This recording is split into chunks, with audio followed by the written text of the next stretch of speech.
En el testamento, mi madre me humilló dándole todos los ahorros a su hija favorita. Me dijo, ve a ganarte tu propio dinero. Entonces mi abuela me dio un cheque por 5 millones de pesos. Mi madre gritó. Si aún no estás suscrito al canal, haz clic en el botón de suscripción y activa la campanita para no perderte ninguna de nuestras historias. Tu apoyo significa todo para nosotros. Si esta historia te parece interesante, déjale un like. También me encantaría saber de qué ciudad eres, déjanos el nombre de tu ciudad en los comentarios. Ahora, empecemos con la historia. El aire en la sala de estar de mi abuela era tan denso que se podía cortar con un cuchillo. Afuera, el sol de la tarde caía a plomo sobre la ciudad, pero aquí dentro, un frío antinatural se había apoderado del espacio. Estábamos todos reunidos, un requisito legal, un último acto en el teatro de nuestra familia tras la muerte de mi abuelo. El licenciado Campos, un hombre cuyo rostro parecía tallado en granito, colocó su maletín de cuero sobre la mesa de centro con un chasquido sordo que resonó como un disparo en el silencio. Mi madre, Beatriz, estaba sentada en el sofá principal, erguida como una reina en su trono, con una sonrisa apenas perceptible jugando en sus labios. A su lado, mi hermana menor, Renata, jugueteaba con su teléfono, aunque de vez en cuando levantaba la vista para lanzarme una mirada de suficiencia. Mi padre, Rogelio, ocupaba un sillón individual, hundido en el cojín, con la mirada perdida en un punto inexistente de la alfombra. Evitaba mis ojos a toda costa. Yo, Jimena, estaba en una silla apartada, cerca de la ventana, sintiendo como el pulgar de mi mano derecha frotaba nerviosamente la yema de mi índice. Era un tic de la infancia, uno que solo aparecía cuando el monstruo de la ansiedad, ese que mi familia alimentaba tan bien, despertaba de su letargo. Sabía que algo malo iba a pasar. Era una certeza que me recorría la espalda como un escalofrío. En esta familia, cualquier evento formal era una oportunidad para recordarme mi lugar. Pero nunca, ni en mis peores pesadillas, imaginé la magnitud de la humillación que mi propia madre estaba a punto de desatar sobre mí frente a todos. Ella creía que este sería su acto final, su jaque mate para demostrarle al mundo, y a mí, que yo no era más que un error de cálculo en su vida perfecta. No sabía que la verdadera partida de ajedrez apenas estaba por comenzar y que la jugadora más importante, mi abuela Amalia, que observaba todo desde su mecedora en la esquina, tenía un movimiento final que cambiaría el juego para siempre. Permítanme presentarles el elenco de esta obra, los actores de la tragedia silenciosa que fue mi crianza. Yo soy Jimena. A mis 28 años, soy ingeniera de software senior. Vivo sola, pago mis propias cuentas y he construido una carrera sólida en un mundo competitivo. Mi trabajo es complejo, abstracto, lleno de lógica y algoritmos. Es un éxito silencioso, digital, que no se puede enmarcar y colgar en la pared. Y como no se puede presumir en una cena con sus amigas, para mi madre, es como si no existiera. Es un pasatiempo peculiar, una excentricidad que ella tolera. Luego está mi hermana, Renata. Con 26 años, ella es la obra de arte de mi madre, su proyecto de vida. Es hermosa, carismática y su carrera como influencer de Instagram es un monumento a la superficialidad. Su vida es una sucesión de fotos en restaurantes de moda, viajes a playas exóticas y ropa de marca, todo generosamente patrocinado por la billetera de mis padres. Cada like que recibe es una dosis de validación para mi madre, una prueba tangible de que ella, Beatriz, crió a una hija exitosa. Renata es el reflejo perfecto de los valores de mi madre, la apariencia por encima de la sustancia, la percepción por encima de la realidad. Mi padre, Rogelio, es un fantasma en su propia casa. Un hombre atrapado en el fuego cruzado entre la personalidad dominante de su esposa y su propio deseo de evitar conflictos. Ama la paz por encima de todo, y para mantenerla, ha sacrificado su voz, su autoridad y, en última instancia, a mí. Es un espectador pasivo de la injusticia, un cómplice silencioso cuyo amor nunca fue un escudo lo suficientemente fuerte para protegerme del favoritismo descarado de su esposa. Recuerdo una vez, hace poco, que le mostré un premio que gané en el trabajo. Él me sonrió, me dijo qué orgullo, mi hija, pero cuando mi madre entró en la habitación, rápidamente cambió de tema para hablar del nuevo bolso de Renata. Su cobardía era una herida constante. Y finalmente, está Beatriz, mi madre. Una mujer cuya autoestima depende enteramente de la percepción de los demás. Su vida es una fachada meticulosamente construida de éxito y perfección familiar. Renata es su obra maestra. Yo soy la grieta en esa fachada, un recordatorio constante de que no todo salió según su meticuloso plan. El motivo de esta reunión era la lectura del testamento de mi abuelo, el padre de mi padre. Un hombre bueno, trabajador, que siempre me miró con un cariño que yo, en mi inocencia, confundía con lástima. Murió hace 3 semanas, y su ausencia había dejado un hueco que ahora mi madre parecía ansiosa por llenar con su propio drama. Sentada en esa silla, observando la dinámica, me sentí como una extraña, una antropóloga estudiando una tribu desconocida. La forma en que mi madre le susurraba algo a Renata y ambas soltaban una risita. La manera en que mi padre se encogía sobre sí mismo, como si deseara ser invisible. Todo era un lenguaje que yo conocía demasiado bien. Era el lenguaje del desprecio sutil, de la exclusión silenciosa. Y en el centro de todo, estaba mi abuela Amalia, la viuda, la matriarca silenciosa. Su rostro, surcado por las arrugas de 80 años de vida, era un mapa de dolor y fortaleza.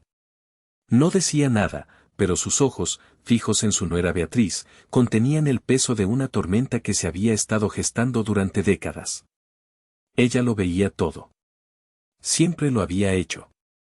Y yo estaba a punto de descubrir que su silencio no era de debilidad, sino de una paciencia estratégica que finalmente había llegado a su fin.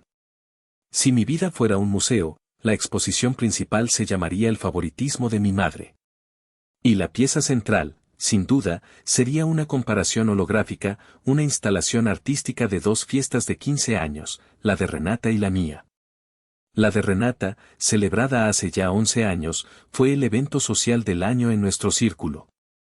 Mi madre, Beatriz, pasó meses planeándolo como un general planea una invasión. Contrató a una organizadora de eventos que hablaba con un acento pretencioso. Alquiló el salón más elegante de la ciudad y eligió un tema de noche estrellada que transformó el lugar en una fantasía de gasa azul y luces parpadeantes. Recuerdo el vestido de Renata, una creación de un diseñador local que costó más que mi primer coche. Era una nube de tul y cristales Swarovski que brillaban con cada movimiento.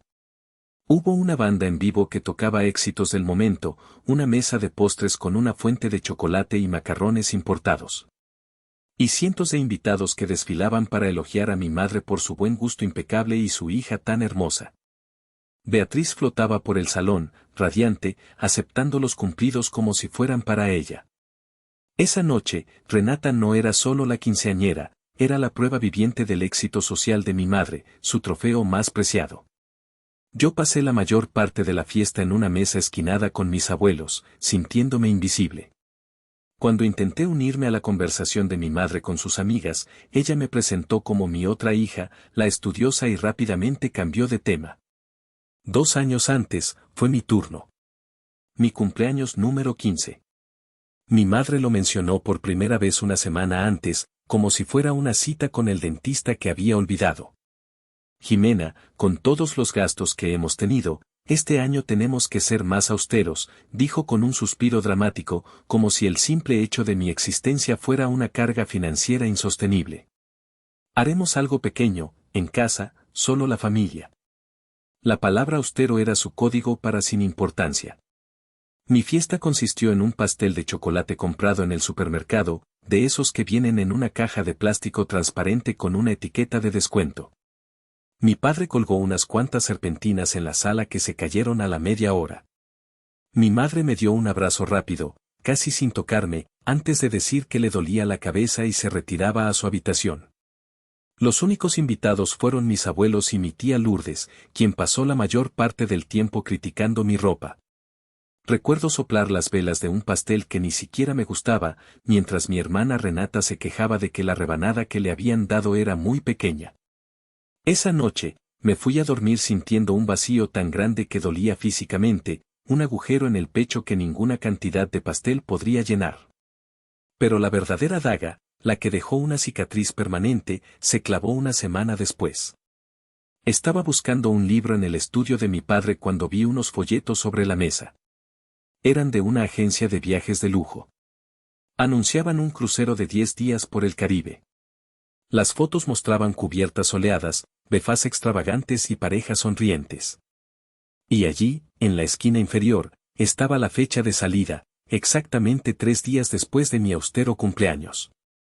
Mis padres se habían ido de vacaciones, un viaje caro y extravagante que evidentemente habían planeado durante meses. La excusa de la austeridad había sido una mentira. Una mentira cruel y deliberada, diseñada para descartar mi celebración, para hacerme sentir que mi hito, mi transición a la mujer joven, no merecía ni el más mínimo esfuerzo ni inversión. No dije nada. ¿Qué podía decir? Tenía 15 años y ya había aprendido que confrontarlo solo me ganaría la etiqueta de dramática, egoísta y malagradecida.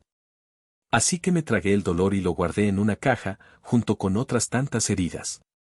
Pero esa noche, llorando en silencio en mi almohada, entendí algo fundamental: en el ecosistema de mi familia, el amor y los recursos no se distribuían por igual.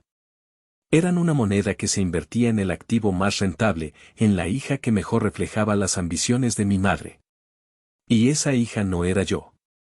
Ese pastel de supermercado se convirtió en el sabor de la indiferencia, un recordatorio perpetuo de que yo siempre sería la segunda opción, la obligación, la hija que requería un presupuesto austero. La segunda pieza de mi museo personal es una puerta.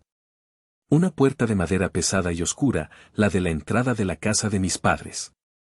Para mí, esa puerta simboliza la barrera entre mis sueños y la realidad que ellos habían diseñado para mí. Cuando tenía 18 años, esa puerta casi se cierra en mi cara para siempre, y con ella, cualquier posibilidad de un futuro propio.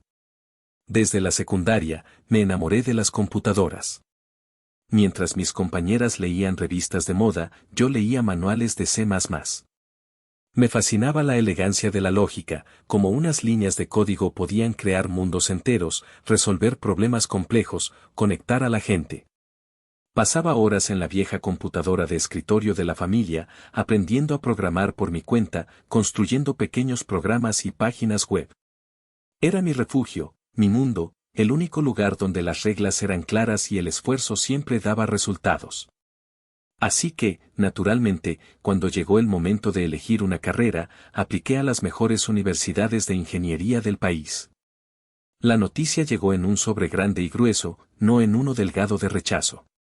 Había sido aceptada en una de las universidades más prestigiosas del país, con una beca del 50% por mi excelencia académica. Recuerdo el temblor de mis manos al sostener la carta, el olor del papel, el peso de la oportunidad. Corrí a la sala, con el corazón latiéndome en la garganta como un pájaro atrapado, para mostrarles la carta a mis padres. Mi padre, Rogelio, la leyó primero. Una sonrisa genuina, aunque fugaz, iluminó su rostro. Me dio una palmada torpe en la espalda. «Felicidades, mi hija, siempre supe que eras lista», murmuró, aunque sus ojos ya buscaban la aprobación de mi madre, como un girasol busca el sol. Beatriz tomó la carta de sus manos. La leyó con una expresión indescifrable, sus labios apretados en una línea delgada. Luego la dejó sobre la mesa como si estuviera sucia. «¿Y quién va a pagar el otro 50%?», preguntó, su voz tan fría como el hielo. No era una pregunta, era una barrera. «Es muchísimo dinero, Jimena». «¿Para qué? ¿Para qué termines trabajando en una oficina aburrida, rodeada de hombres raros? El mejor título para una mujer es un buen marido». Renata lo entiende. Ella se enfoca en ser agradable, en ser bonita, en cultivar relaciones. Eso es una inversión más segura para su futuro. Cada palabra fue un golpe calculado. No solo se negaba a apoyarme, sino que despreciaba mi pasión, mi inteligencia, todo lo que yo era. Estaba invalidando mi sueño y, por extensión, a mí misma. Argumenté con una desesperación que nunca antes había sentido. Les mostré mis planes, cómo podría trabajar medio tiempo, como esta era la oportunidad de mi vida. «Mamá, por favor, esto es todo lo que quiero», supliqué. «Querer no es poder», replicó ella con frialdad. «La vida no es un cuento de hadas. Es un desperdicio de dinero. Punto. Se levantó y salió de la habitación, dando por terminada la discusión. Mi padre se quedó sentado, mirándome con una expresión de impotencia que me enfureció más que la crueldad de mi madre. Esa noche, me encerré en mi cuarto, sintiendo como el futuro se desmoronaba. Fue entonces cuando tocaron suavemente a mi puerta. Era mi abuela Amalia. Entró, se sentó en mi cama y tomó mi mano. Sus ojos, generalmente tan serenos, ardían con una indignación silenciosa. Escuché todo, dijo en voz baja. Tu madre ve el mundo a través de un lente muy pequeño, hija. Mide el valor de las personas por lo que pueden aparentar, no por lo que pueden crear. No dejes que su miopía te ciegue a ti. Metió la mano en su bolso y sacó una libreta de ahorros. Tu abuelo y yo hemos guardado esto durante años. Es para tu educación. Para la de ambas, pero si tu hermana prefiere gastarlo en ropa y viajes, es su decisión. La tuya es invertirlo en tu mente. Me entregó la libreta. Dentro había suficiente dinero para cubrir mi matrícula y mis gastos durante los primeros 2 años. Las lágrimas que no había podido derramar de rabia, ahora brotaban de gratitud y alivio. La abracé con todas mis fuerzas, hundiendo mi rostro en su hombro. El conocimiento es lo único que nadie te puede quitar, Jimena, me susurró al oído. Nadie. Ni siquiera tu propia madre. Ahora, ve y construye tu futuro. Demuéstrales a todos, pero sobre todo a ti misma, de lo que eres capaz. Al día siguiente, acepté mi lugar en la universidad. Mis padres nunca preguntaron de dónde saqué el dinero. Creo que no querían saberlo. Era más fácil para ellos verme como la hija rebelde y terca que como la prueba viviente de su propio fracaso como padres. Y así, con el regalo secreto de mi abuela, crucé esa puerta por última vez como una niña dependiente y comencé el camino para convertirme en la mujer que soy hoy. La última pieza de la exposición no es un recuerdo lejano. Es una herida fresca, una cicatriz que aún está sensible al tacto, una que demuestra que no importa cuán lejos llegues, la dinámica familiar rara vez cambia. Sucedió hace apenas 6 meses. Después de años de trabajo duro, de noches en vela programando, de fines de semana estudiando para obtener certificaciones, y de luchar contra ese persistente síndrome del impostor que las palabras de mi madre habían sembrado en mi cabeza, finalmente obtuve un gran reconocimiento. Fui ascendida a jefa de proyecto en mi empresa, un puesto de alta visibilidad con mucha responsabilidad y un aumento de sueldo que me cambiaría la vida. Además, recibí un bono considerable por el éxito de un proyecto que lideré. Por primera vez en mucho tiempo, me sentí genuinamente orgullosa, completa, invencible. Mi primer instinto, un reflejo condicionado por años de anhelo, fue llamar a casa. Una parte estúpida y optimista de mí todavía albergaba la esperanza de que, esta vez, sería diferente. Quizás este logro, tan tangible, tan corporativamente oficial, finalmente les haría ver mi valor. Marqué el número. Mi madre contestó al tercer tono. Mamá, ¿cómo estás? Te tengo una noticia increíble, dije, tratando de contener la emoción en mi voz. Me ascendieron. Ahora soy jefa de proyecto. Y me dieron un bono enorme. Hubo una pausa al otro lado de la línea. Pude oír el sonido de un programa de televisión de fondo, una de esas telenovelas que tanto le gustan. Ah, qué bien, hija, respondió finalmente, su tono tan plano y desinteresado como si le estuviera comentando el estado del tiempo. Qué bueno que te va bien en esas cosas de tus computadoras. El globo de mi alegría se desinfló instantáneamente. Pero antes de que pudiera procesar la punzada de decepción, ella continuó, su voz cambiando a un tono más animado, más interesado. Oye, hablando de que te va bien. Fíjate que tu hermana Renata tiene un problema. Se le descompuso el coche y el que quiere, un convertible europeo, cuesta un dineral. Como ahora vas a ganar más, pensé que a lo mejor podrías ayudarla con el enganche. Pobrecita, anda muy estresada por no poder moverse para sus colaboraciones. Pude escuchar la voz de Renata de fondo, dile que también necesito para el seguro. Me quedé en silencio, con el teléfono pegado a la oreja. Mi mayor logro profesional, el fruto de una década de esfuerzo, Había sido reducido en menos de 30 segundos a una simple solución para el problema de mi hermana. No hubo una felicitación sincera, ni una pregunta sobre mi nuevo rol. Mi éxito no era algo para celebrar, era un recurso para explotar. Un cajero automático familiar con un nuevo límite de crédito. Tengo que irme, mamá, dije, mi voz apenas un susurro. Tengo una reunión. Hablamos luego. Bueno, pero piénsalo, ¿sí? Por tu hermana, fue su respuesta. Colgué el teléfono y me quedé mirando la pantalla de mi computadora, donde aún estaba abierto el correo de felicitación de mi jefe. Las palabras de elogio de un extraño se sentían más reales y cálidas que la indiferencia de mi propia madre. Esa llamada fue el clavo final en el ataúd de mis esperanzas. Entendí que para mi madre, yo no era una persona, sino una función. Y mi función era existir en la sombra, apoyar el brillo de su verdadera estrella, Renata, y, sobre todo, nunca, jamás, esperar ser celebrada. Y eso nos trae de vuelta a la sala de estar de mi abuela, al aire viciado y a la tensión palpable. El licenciado Campos se aclaró la garganta, un sonido seco y profesional que cortó mis cavilaciones. Se ajustó las gafas de montura gruesa y abrió el testamento con una formalidad que parecía fuera de lugar en medio de nuestro drama casero. Procederé a leer la última voluntad y testamento del señor Ramiro Vázquez, mi cliente y, me atrevo a decir, mi amigo, dijo. Y su mirada se posó brevemente en mi abuela Amalia con una expresión de genuino respeto y condolencia. El corazón me empezó a latir con más fuerza. A pesar de todo, quería a mi abuelo. Era un hombre de pocas palabras, un roble silencioso siempre eclipsado por el torbellino de personalidad que era mi madre y la pasividad de mi padre. Pero sus silencios eran cómodos. Recuerdo una tarde, cuando tenía unos 10 años, que estaba intentando armar un robot de un kit de electrónica. Estaba frustrada, a punto de llorar. Él se sentó a mi lado, sin decir nada, y simplemente me pasó las herramientas correctas en el momento justo. Cuando finalmente el robot se movió, no me felicitó con palabras vacías.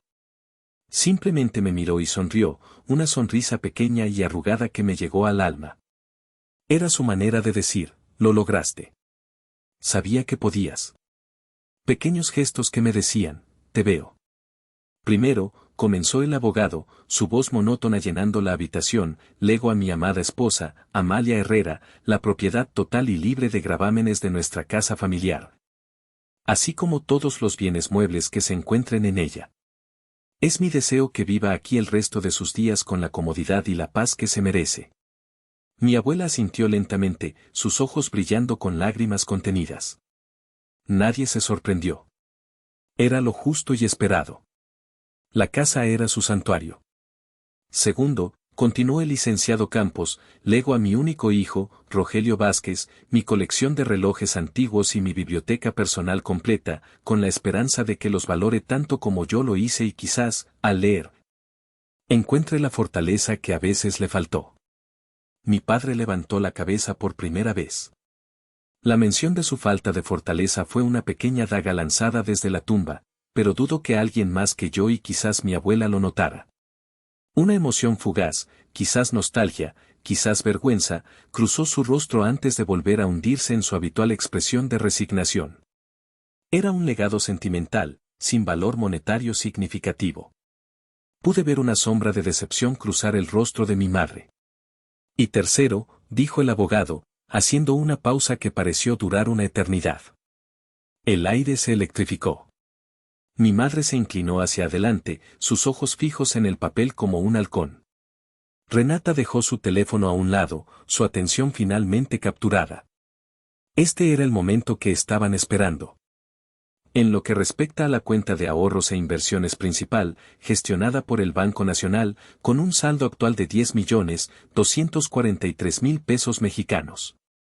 10 millones de pesos. Era una suma considerable, el fruto de toda una vida de trabajo y ahorro prudente de mi abuelo. El señor Vázquez estipuló en vida, a través de un apéndice notariado y firmado en conjunto con su hijo, el señor Rogelio Vázquez, hace 3 años. Que la potestad para decidir el beneficiario final de dichos fondos recaería en su nuera, la señora Beatriz de Vázquez, en reconocimiento a su manejo de las finanzas familiares. Un jadeo colectivo ahogado recorrió la habitación. Mis ojos volaron hacia mi padre, que se encogió aún más en su asiento, sin atreverse a mirarme. ¿Había firmado eso? ¿Le había entregado a mi madre el poder absoluto sobre el legado de su propio padre? Por supuesto que sí. Era más fácil que enfrentarla. Mi madre, Beatriz, no pudo contener una sonrisa de puro triunfo. Se reclinó en el sofá, cruzando las piernas. Había ganado. El tablero estaba a su favor.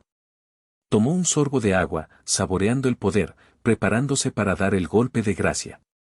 Y yo, sentada en mi silla, me sentí como un cordero esperando el sacrificio, traicionada no solo por mi madre, sino también por el padre que debería haberme protegido.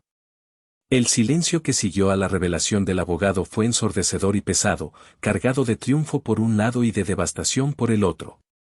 Todo el poder de la habitación se había desplazado, concentrándose en una sola persona, mi madre. Beatriz se tomó su tiempo, paladeando cada segundo de su victoria.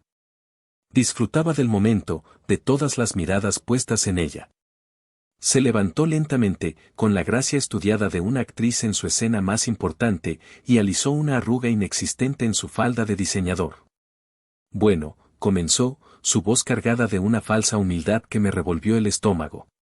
Esta es una gran responsabilidad, una que acepto con el corazón lleno de gratitud. Ramiro, que en paz descanse, siempre fue un hombre sabio. Él sabía que yo, a diferencia de otros, tengo la visión para ver lo que es mejor para el futuro de esta familia.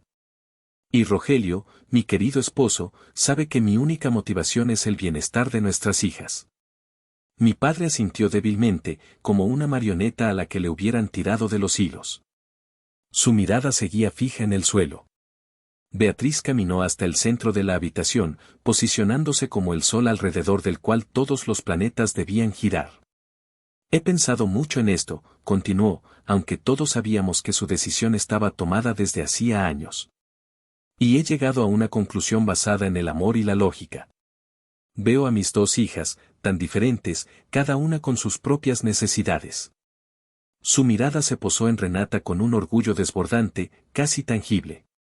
Veo a mi Renata, tan llena de vida, de encanto, con un futuro brillante por delante. Una joven que sabe cómo moverse en el mundo, cómo conectar con la gente, cómo ser agradable. Ella tiene el potencial de llegar muy lejos, pero necesita un impulso, una inversión para que su estrella brille como se merece. Renata le sonrió, una sonrisa cómplice y victoriosa, y se secó una lágrima imaginaria. Y la otra, su voz cambió, adoptando un tono de lástima condescendiente mientras sus ojos se clavaban en mí. La palabra otra fue deliberada, diseñada para despojarme de mi nombre, de mi identidad. Tan trabajadora, sí. Tan independiente. Una hija que nunca ha necesitado realmente a su familia, que siempre ha ido por su propio camino, absorta en su propio mundo. Una hija que, afortunadamente, tiene los medios para cuidarse sola. Cada palabra era una bofetada, una reescritura de la historia. Mi autosuficiencia, una cualidad que me vi forzada a desarrollar por su propia negligencia emocional, ahora era presentada como una acusación, como una prueba de mi desapego. Me estaba pintando como la hija fría y distante que no merecía ni necesitaba nada. Por eso, anunció, su voz resonando con una finalidad cruel y teatral, he decidido que la totalidad de los 10 millones de pesos será para mi hija Renata. Para que pueda tener un buen comienzo, para que invierta en su marca personal, para que compre el coche que necesita. Para que tenga la seguridad que se merece sin tener que matarse trabajando en una de esas cosas aburridas de hombres. La habitación se quedó sin aire. 10 millones. Todo. No un reparto desigual. Una aniquilación total. Renata soltó un grito ahogado de felicidad y se tapó la boca con las manos, sus ojos brillando con lágrimas de cocodrilo. Pero mi madre no había terminado. Su acto final requería una humillación pública, un golpe de gracia. Se giró para mirarme directamente. Sus ojos, fríos y duros como diamantes, me evaluaron de pies a cabeza con desdén. Y en cuanto a ti, Jimena, dijo, su voz goteando veneno. Tú eres inteligente. Tú tienes tu carrera. Así que haz lo que siempre has hecho tan bien. Hizo una pausa dramática, asegurándose de que todos, especialmente el abogado y mi abuela, estuvieran escuchando. Ve a ganarte tu propio dinero. El mundo se detuvo. Esas palabras, pronunciadas con tanta frialdad, con tanta saña, me rompieron. No era por el dinero. Era la absoluta y total invalidación de mi existencia como su hija. Era la confirmación de todo lo que siempre había sabido, que para ella, yo era un cero a la izquierda, un error contable en el balance de su vida perfecta. Mi padre miraba fijamente sus zapatos. El licenciado Campos mantenía una expresión neutral, pero vi un músculo tensarse en su mandíbula. Renata corrió a abrazar a mi madre. Gracias, mami. Sabía que podía contar contigo. Eres la mejor, exclamó, una actuación digna de un Oscar. Y yo me quedé allí, congelada en mi silla, sintiendo como el suelo se abría bajo mis pies. La humillación era un veneno caliente que me quemaba por dentro, paralizándome. En ese momento, sentí que me había quedado completamente sola. Pero estaba equivocada. Porque desde la esquina de la habitación, una voz tranquila pero firme, una voz que no había escuchado con tanta fuerza en años, cortó el aire. Esto no ha terminado, Beatriz. Era mi abuela Amalia. Todas las cabezas se giraron hacia la esquina donde mi abuela Amalia se levantaba lentamente de su mecedora. Se movía con la deliberación de sus 80 años, pero no había fragilidad en su postura. Al contrario, emanaba una autoridad tranquila, una gravedad que llenó la habitación y silenció la celebración prematura de mi madre y mi hermana. Beatriz, siéntate, ordenó mi abuela, y su tono, aunque suave, no admitía discusión. Sorprendentemente, mi madre, desconcertada por la interrupción de su momento triunfal, obedeció. Se sentó de nuevo en el sofá, su sonrisa vacilando por primera vez. Amalia caminó con paso seguro hacia la mesa de centro y se dirigió al licenciado Campos, ignorando por completo a mis padres. Licenciado, le pido que examine estos documentos, por favor. Creo que arrojarán algo de luz sobre la verdadera naturaleza de la cuenta de la que estamos hablando y la intención original de mi difunto esposo. De una carpeta de cuero desgastado que tenía junto a su silla, sacó varios estados de cuenta bancarios de años anteriores y un documento notariado. Se los entregó al abogado. Un silencio tenso se instaló mientras el licenciado Campos los revisaba, sus cejas arqueándose cada vez más con cada página que pasaba. ¿Qué es esto, mamá? El testamento es claro, dijo mi padre, su voz teñida de nerviosismo, tratando de recuperar algo de control. El testamento es claro en su letra, sí, respondió mi abuela sin mirarlo. Pero el espíritu detrás de ese dinero ha sido corrompido. Y es hora de que la verdad se conozca. El abogado levantó la vista, su expresión ahora severa. Señora Beatriz, dijo, su voz ahora con un filo de acero profesional. Estos documentos parecen indicar de manera concluyente que, de los 10 millones de pesos en esa cuenta, 8 millones fueron depositados directamente desde una cuenta de inversión que pertenecía exclusivamente a su suegro, el señor Ramiro Vázquez. Las transferencias se hicieron en los últimos 5 años. Mi madre palideció visiblemente. ¿Y qué? Él confiaba en mí. Era dinero de la familia, para el futuro de la familia, replicó, a la defensiva. No, intervino mi abuela, su voz era inquebrantable. Era el dinero de mi esposo. Y sé exactamente por qué lo puso en esa cuenta conjunta contigo y con mi hijo. Miró a mi padre con una profunda y dolorosa decepción. Porque tú, Rogelio, eres débil. Y mi esposo sabía que no tendrías la fuerza para negarle nada a tu mujer. Puso el dinero ahí creyendo que, por decencia, por un mínimo respeto a su memoria, harían lo correcto. Se equivocó terriblemente contigo. Luego, sus ojos de acero se posaron en mi madre. Mi esposo confió en ti, Beatriz. Confió en que, a pesar de tu claro favoritismo, en el momento final tendrías un ápice de justicia en tu corazón. Y tú has tomado esa confianza y la has convertido en un arma para herir a su nieta y para malcriar a la tuya. Lo que acabas de hacer no es solo favoritismo. Es una apropiación indebida. Es un robo a la memoria de un hombre bueno que te abrió las puertas de su casa. La palabra robo quedó suspendida en el aire, cargada de veneno. Beatriz se quedó sin palabras, su rostro una máscara de indignación y pánico. Esto es un malentendido, tartamudeó, buscando apoyo en la mirada de su esposo, pero él no se la devolvió. Yo tenía la autoridad legal para hacerlo. La autoridad legal no siempre es la autoridad moral, Beatriz, dijo mi abuela con calma. Y afortunadamente para Jimena, mi esposo era un hombre mucho más inteligente y previsor de lo que tú jamás le diste crédito. Él sabía que este día podría llegar. Sabía que la codicia podía cegar a la gente. Y tomó sus propias precauciones. Se giró de nuevo hacia el licenciado Campos, pero su siguiente frase fue para toda la habitación.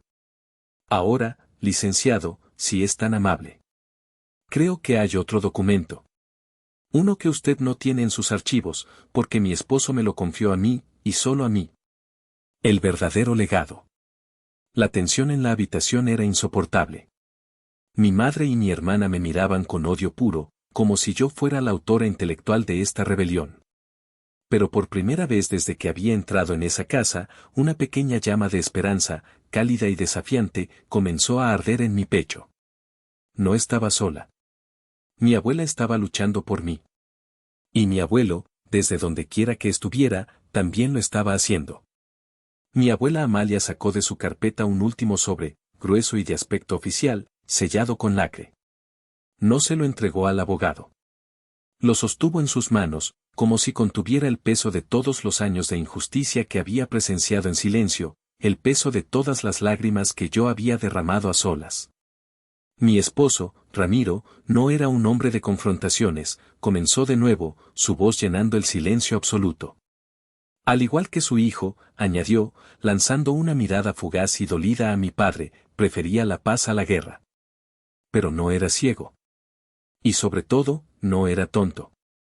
Hizo una pausa, asegurándose de tener la atención de todos, incluso la del aire mismo. Ramiro vio desde el principio cómo eran las cosas en esta casa. Vio cómo una de sus nietas era adorada como una princesa y la otra era tolerada como una sirvienta. Vio cómo el trabajo duro, la dedicación y una mente brillante eran menospreciados, mientras que la superficialidad, el encanto fácil y la pereza eran celebrados y recompensados. Y eso, Beatriz, eso le rompía el corazón cada día. Yo bajé la mirada, sintiendo cómo las lágrimas amenazaban con salir. Escuchar esas palabras, la validación que siempre había anhelado, era casi demasiado para soportar. Era la confirmación de que no estaba loca, de que el dolor que sentía era real. Él sabía que no podía cambiarte, Beatriz, continuó mi abuela, dirigiéndose directamente a mi madre con una franqueza brutal. Sabía que tu inseguridad es un pozo sin fondo, y que cualquier intento de razonar contigo sería inútil. Así que hizo lo que un hombre inteligente y bueno hace cuando no puede ganar la guerra, protegió a sus soldados más valiosos. Durante los últimos 20 años, explicó, y cada palabra caía como una bomba de tiempo, desde que Jimena empezó a destacar en la escuela y ustedes empezaron a minimizarla y a llamarla rara. Mi esposo comenzó a crear un fondo por separado. Un fideicomiso. Cada vez que una de sus inversiones daba buenos frutos, cada vez que recibía un bono, una parte de las ganancias se desviaba silenciosamente a ese fideicomiso. Era su proyecto secreto, su arca de Noé personal. Su forma de impartir justicia sin crear una guerra abierta en la familia. Mi madre soltó una risa nerviosa, incrédula. ¿Un fideicomiso? ¿De qué estás hablando? Eso es ridículo. Yo manejaba las finanzas. Lo habría sabido. Lo habría sabido, Beatriz, replicó mi abuela, sus ojos brillando con una inteligencia feroz.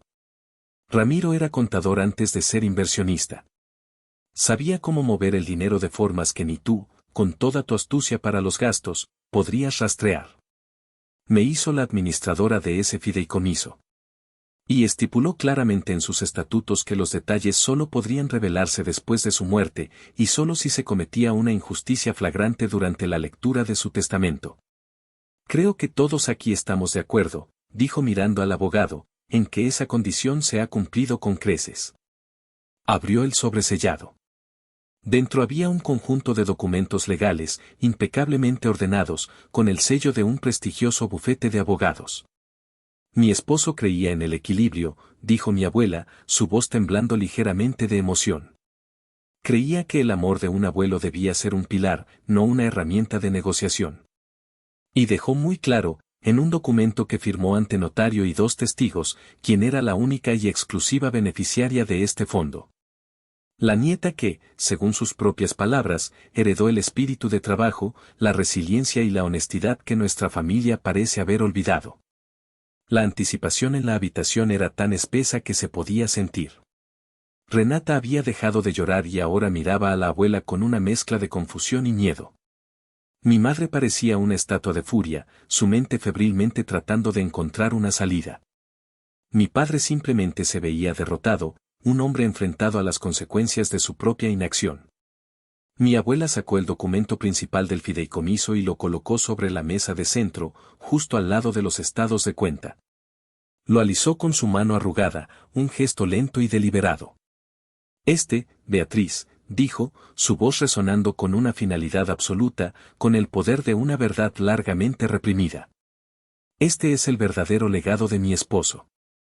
Si esta historia está resonando contigo, si alguna vez te has sentido invisible en tu propia familia, por favor, dale un like a este video. Suscríbete al canal y déjame un comentario diciéndome desde qué ciudad me estás escuchando. Cada comentario y cada suscripción ayudan a que estas historias lleguen a más personas que necesitan escucharlas. Muchas gracias por tu apoyo, significa el mundo para mí. Ahora, sigamos con la historia. El documento que mi abuela Amalia puso sobre la mesa no era el único papel en el sobre. Detrás de él, con un movimiento teatral que mi madre habría envidiado, sacó otro. Era un cheque. No un cheque personal, sino un cheque de caja, certificado por el banco, impreso en ese papel de seguridad verdoso y con esa apariencia inconfundible de una transacción que podría cambiar una vida. Lo colocó suavemente sobre los papeles del fideicomiso, con la cantidad hacia abajo.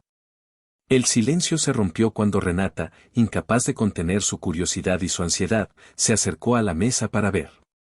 Sus ojos se abrieron como platos. Soltó un chillido agudo, un sonido estrangulado, como si hubiera visto un fantasma. No, no puede ser, susurró, retrocediendo como si el papel quemara, tropezando con sus propios pies. Mi madre, Beatriz, movida por el pánico de su hija, se levantó de un salto y se abalanzó sobre la mesa. Agarró el cheque con manos temblorosas. Sus ojos recorrieron la cantidad escrita tanto en números como en letras, una y otra vez, su cerebro negándose a procesar la información.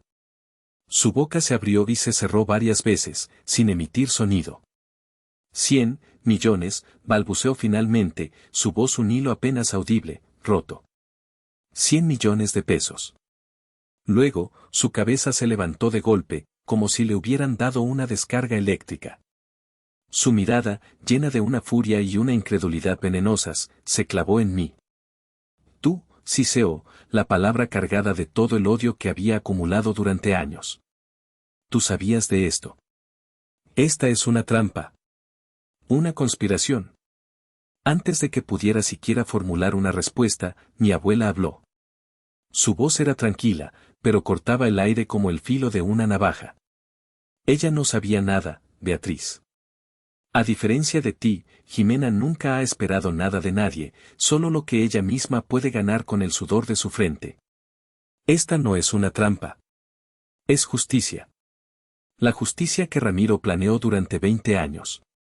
Mi madre se giró hacia ella, el cheque arrugándose en su puño crispado. Esto es imposible. Ramiro no tenía tanto dinero. Es un fraude. Llamaré a mi abogado. Esto es falso. Mi esposo era un inversionista muy astuto, Beatriz. Y muy discreto, replicó mi abuela con una calma exasperante. Mientras tú estabas ocupada gastando en apariencias, en fiestas y en bolsos caros para demostrar un estatus que no teníamos, él estaba ocupado construyendo un futuro. Un futuro real. Un futuro para la única nieta que demostró merecerlo, la que heredó su inteligencia y no tu superficialidad. Entonces, mi abuela hizo el gesto final, el que selló el destino de la tarde. Con una agilidad sorprendente, le quitó el cheque de la mano a mi madre, lo alisó con cuidado y caminó hacia mí. El mundo pareció moverse en cámara lenta. Se detuvo frente a mi silla y me lo extendió. Esto es tuyo, Jimena, dijo, su voz suavizándose por primera vez, llena de amor y reivindicación. El fruto del amor y la fe inquebrantable de tu abuelo en ti. Mis manos temblaban mientras tomaba el cheque. Miré el papel. Mi nombre estaba escrito en una caligrafía clara y elegante, Jimena Vázquez. Y debajo, la cantidad que mi cerebro se negaba a comprender, 100 millones de pesos MXN. 100 millones de pesos. Era una cifra tan astronómica, tan fuera de mi realidad, que parecía una broma. Fue en ese momento que la compostura de Beatriz finalmente se hizo añicos. Soltó un grito. Un grito gutural, primario, lleno de la rabia de un tirano destronado, de la frustración de una estafadora descubierta, de la agonía de ver su victoria perfecta desmoronarse en cenizas frente a sus ojos. No. Me niego. Que esa ingrata no merece ni un centavo, aulló, su rostro congestionado y rojo, las venas de su cuello marcadas. Yo soy la que ha cuidado de esta familia. Renata es la que tiene potencial. Esto es un robo. Renata se unió al coro, sus lágrimas de cocodrilo ahora convertidas en sollozos genuinos de avaricia frustrada. Abuela, ¿cómo pudiste? Yo era su nieta favorita. Él me lo decía. Y Jimena ni siquiera lo visitaba. Mi padre, por fin, pareció reaccionar. Se levantó y se acercó a su madre, no con ira, sino con una desesperación patética. Mamá, por favor. Tiene que haber un error. Esto destruirá a la familia. Mi abuela lo miró, y por primera vez vi en sus ojos un dolor profundo, el dolor de una madre decepcionada de su hijo. La familia, Rogelio, dijo, su voz cargada de una tristeza infinita. Ya estaba rota. Yo solo estoy recogiendo los pedazos que valen la pena salvar. Se giró de nuevo hacia mi madre, que seguía despotricando. Y en cuanto a ti, Beatriz. Hizo una pausa, y su voz se volvió gélida. Hay una cosa más que todos necesitan escuchar. El por qué mi esposo se aseguró, con una última carta, de que no pudieras tocar ni un solo peso de su verdadero legado. Mi abuela Amalia regresó a su carpeta de cuero y sacó un último sobre, de papel amarillento y frágil por el tiempo. Con manos cuidadosas, extrajo una sola hoja doblada, cubierta por la caligrafía temblorosa pero inconfundiblemente firme de mi abuelo. El aire se cargó de una solemnidad casi religiosa. Ramiro me dejó esto hace un año, después del incidente en el hospital, dijo, su voz volviéndose solemne. Me dio instrucciones muy específicas. Lee esta carta en voz alta, Amalia, solo si Beatriz intenta cometer una injusticia irreparable. Que todos escuchen la verdad de mi propia mano. Creo que ese momento ha llegado. Desdobló la carta. La habitación, que momentos antes era un caos de gritos y acusaciones, quedó en un silencio sepulcral. Hasta mi madre dejó de gritar, su rostro una máscara de desafío y aprensión. Se sentó de golpe, como si las piernas le hubieran fallado. Mi abuela comenzó a leer, y fue como si la voz de mi abuelo, cálida y grave, llenara la habitación. Para mi familia, leyó, su voz clara y resonante. Si mi amada Amalia está leyendo esto, significa que yo ya no estoy con ustedes y que mis peores temores sobre el futuro de esta familia se han hecho realidad. Escribo esto no con ira, sino con una profunda y amarga tristeza, para que la verdad, al menos una vez, se escuche sin filtros ni manipulaciones en esta casa. Hizo una pausa, sus ojos recorriendo nuestros rostros antes de volver al papel. Siempre he amado a mis dos nietas, a cada una por lo que es. Pero el amor no es ciego. Vi cómo Jimena, con su mente brillante y su espíritu tenaz, era tratada como una carga, una rareza, simplemente porque su luz no era del tipo que a su madre le gustaba presumir. Vi su lucha silenciosa, su determinación de forjar su propio camino a pesar de la indiferencia y el desprecio que la rodeaban.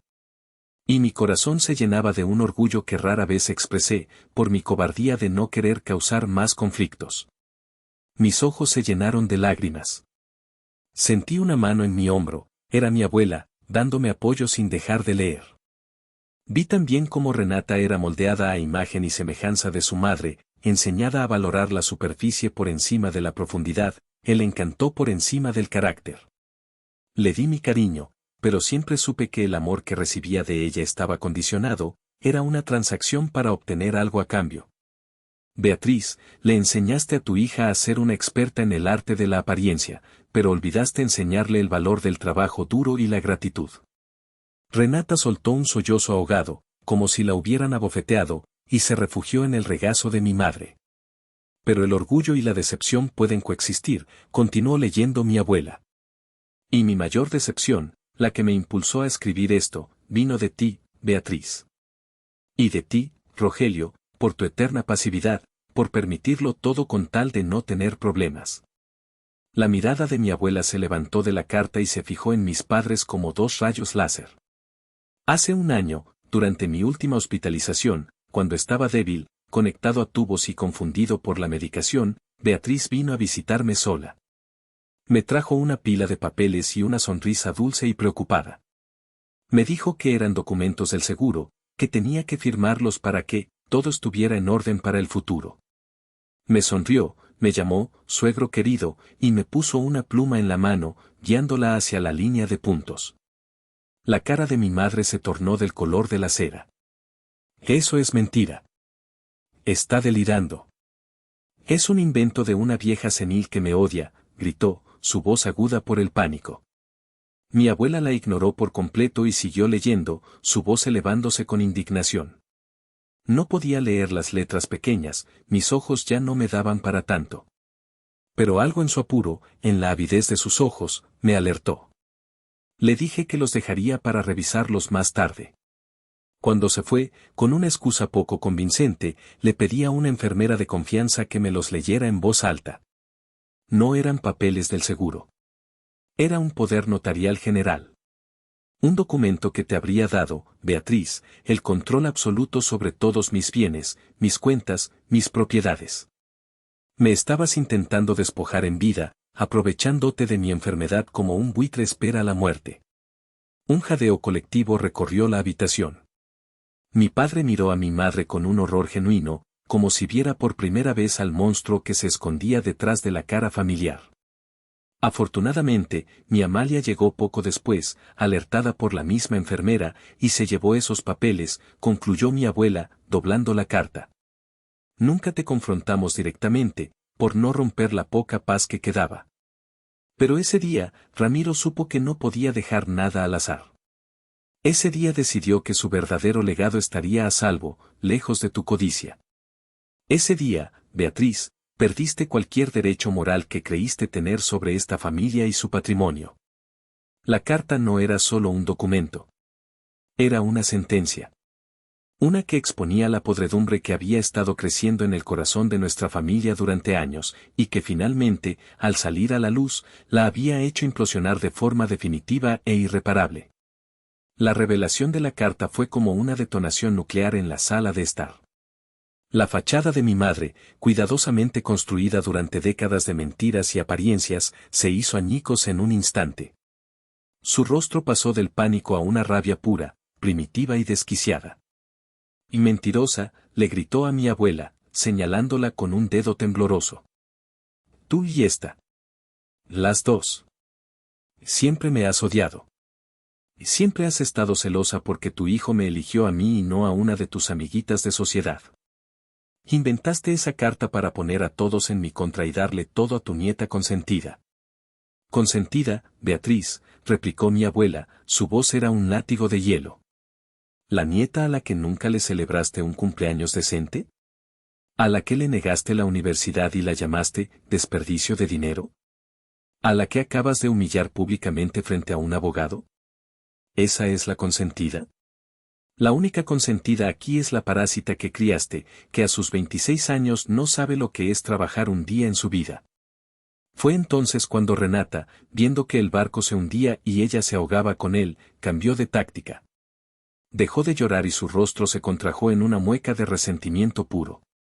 Se volvió hacia mí, sus ojos lanzando dagas.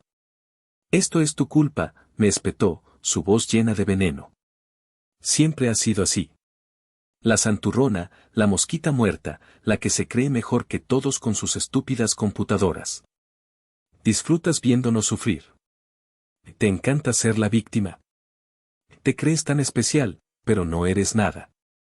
El abuelo solo te tenía lástima porque eres una amargada sin amigos». Normalmente, sus palabras me habrían herido profundamente.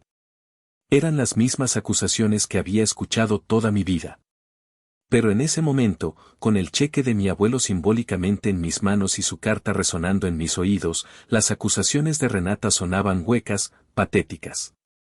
Eran los chillidos de una niña malcriada a la que le acababan de quitar su juguete favorito. No sentí dolor. Sentí pena por ella. Finalmente, mi padre, el gran pacificador, el eterno avestruz, habló.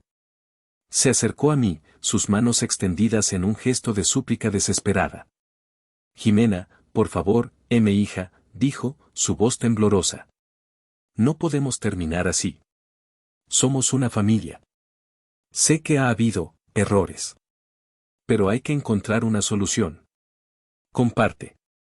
Sé generosa.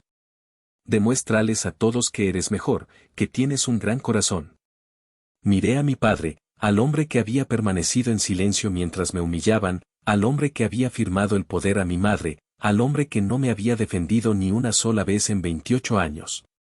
Y ahora me pedía a mí, la víctima, que fuera la pacificadora, que resolviera el desastre que él había permitido. Y sentí una oleada, no de ira, sino de una claridad fría, cortante y absoluta. «Generosa», repetí, mi voz sonando extraña a mis propios oídos, más fuerte, más firme de lo que nunca la había escuchado. ¿Compartir?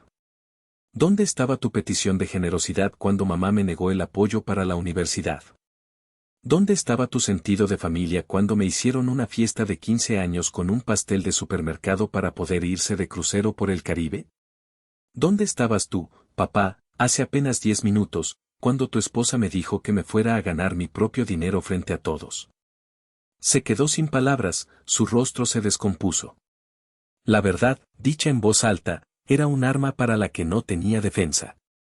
«La familia de la que hablas no existe», continué, levantándome por fin de mi silla, sintiéndome más alta, más sólida. «Solo existe este arreglo tóxico. Un arreglo donde Renata es el centro del universo, mamá es la directora de orquesta, tú eres el público silencioso que aplaude por miedo, y yo. Yo soy el sacrificio que se ofrece cada cierto tiempo en el altar para mantener a todos contentos». Me giré para mirar a mi madre y a mi hermana, que me observaban con una mezcla de odio y estupefacción, como si una de sus ovejas de repente se hubiera convertido en un lobo. «Pero el sacrificio se acabó», dije, mi voz no temblaba. No había ni rastro del tic nervioso en mis manos. Se acabó hoy. Para siempre. El colapso fue total. Las máscaras no solo habían caído, habían sido pulverizadas. Lo que quedaba al descubierto era feo, retorcido y, para mí, extrañamente, maravillosamente liberador.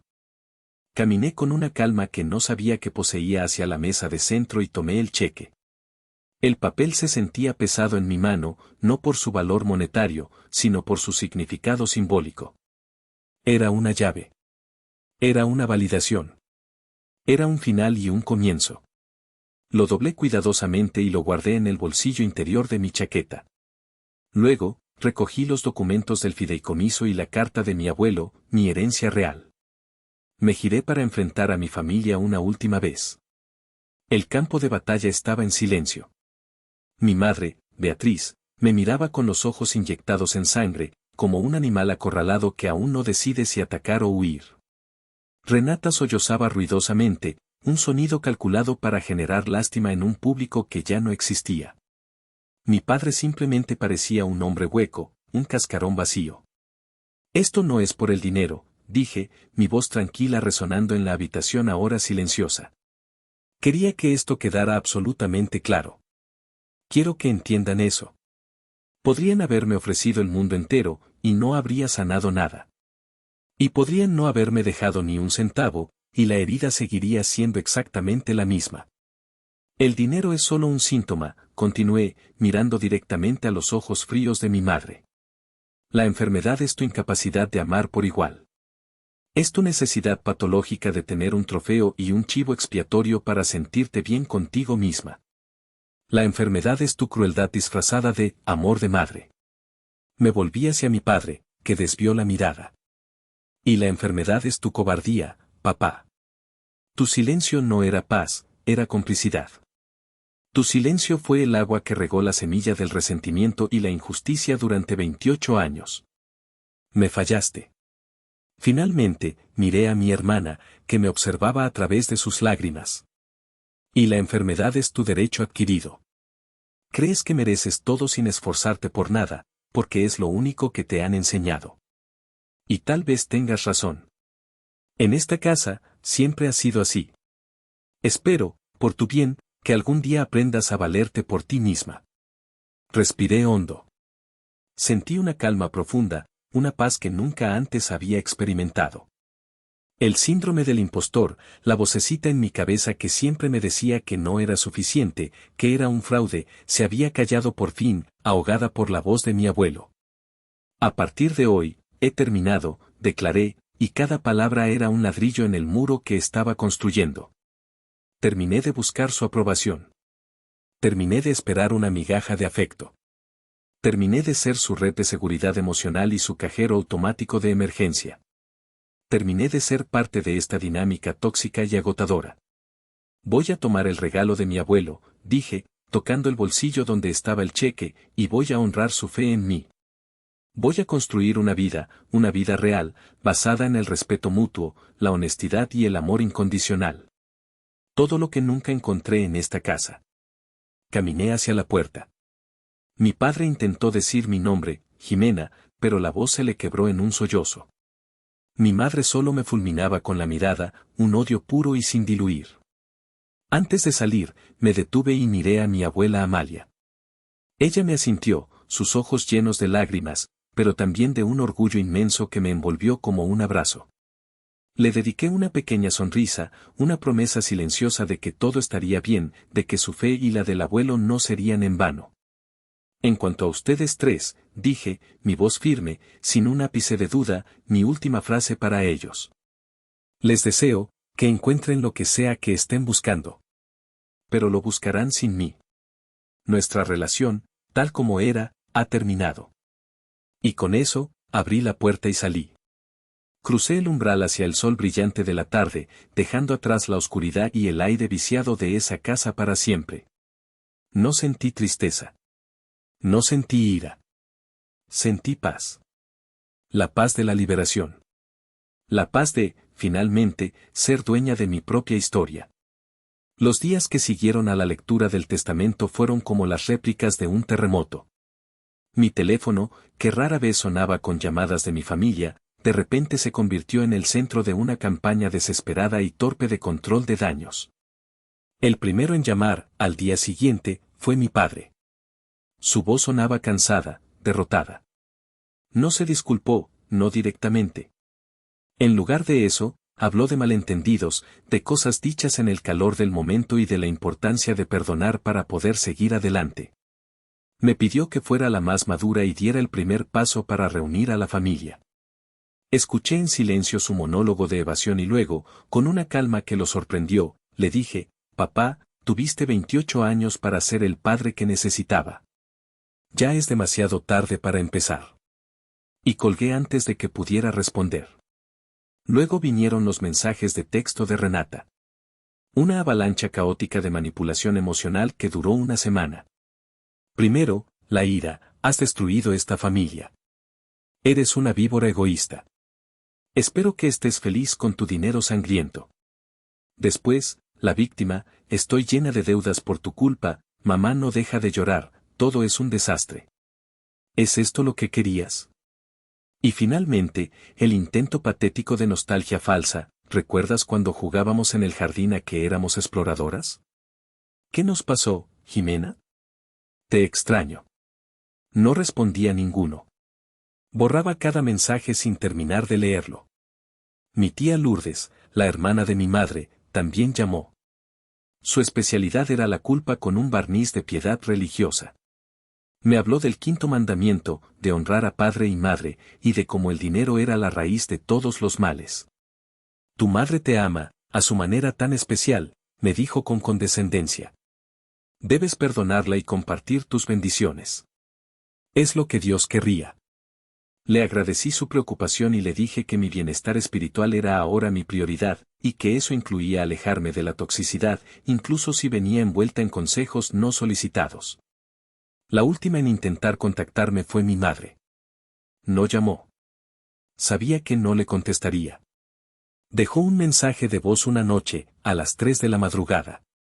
Su voz era irreconocible, despojada de su arrogancia habitual, sonaba ronca y llena de un veneno helado.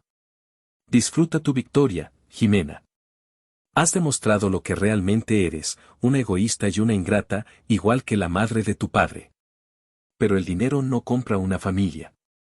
El dinero no te abrazará por la noche. Morirás sola, rodeada de tus millones.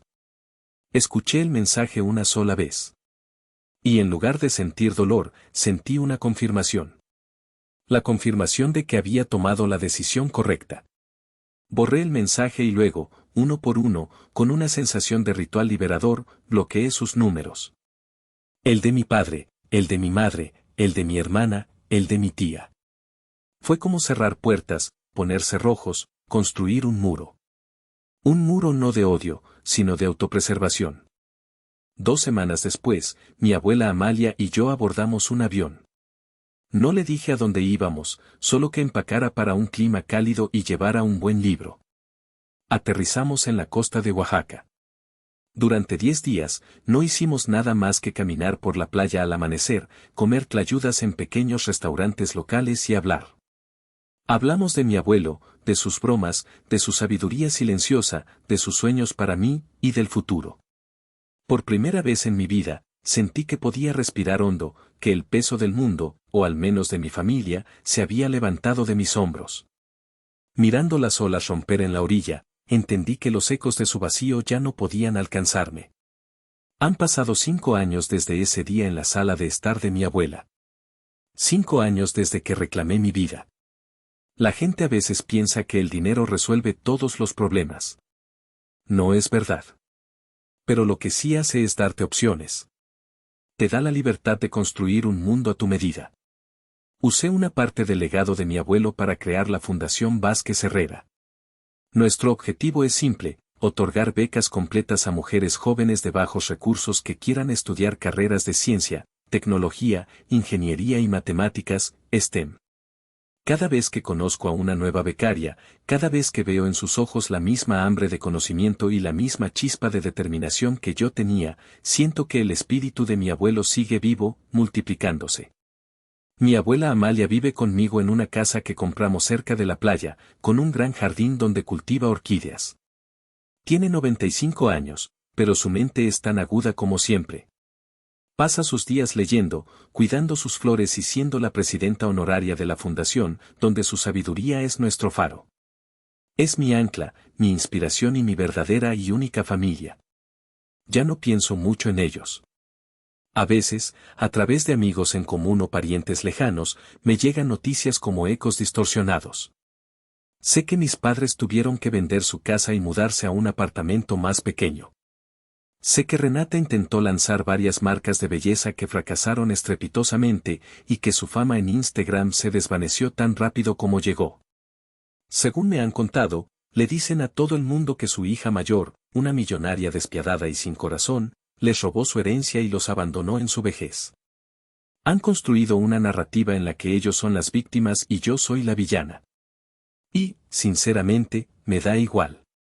Dejé de necesitar ser la heroína de su historia hace mucho tiempo. A veces, por la noche, cuando estoy sentada en mi terraza mirando las estrellas sobre el océano, pienso en todo el viaje.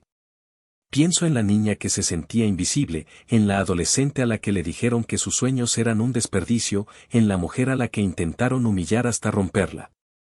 Y me doy cuenta de que el dinero no fue lo que me salvó. Lo que me salvó fue el amor incondicional de una persona, la fe de mi abuelo, que plantó una semilla de valía en mí que nadie, ni siquiera mi propia madre, pudo arrancar. El dinero solo fue el agua que la hizo florecer y crecer fuerte. Mi antigua familia dice que destruye a la familia por dinero. Pero ellos no entienden que la familia se destruye con el silencio, con la indiferencia, con la comparación constante y con la crueldad vestida de amor. Se destruye mucho antes de que se lea ningún testamento. Yo no rompí nada. Solo dejé de sostener los pedazos rotos. Así que, después de escuchar mi historia, les pregunto a ustedes, ¿me equivoqué al finalmente reclamar mi propio valor? Gracias por acompañarme hasta el final de esta historia. Si te ha gustado, por favor, dale un like, suscríbete al canal y comparte este video con alguien que necesite escucharlo. Tu apoyo es fundamental para que pueda seguir trayendo más relatos como este. Si están disfrutando de este relato, me darían una alegría muy grande si presionan el botón de hipear. Su apoyo significa muchísimo para mí y me anima a seguir buscando historias para ustedes. Muchas gracias de corazón.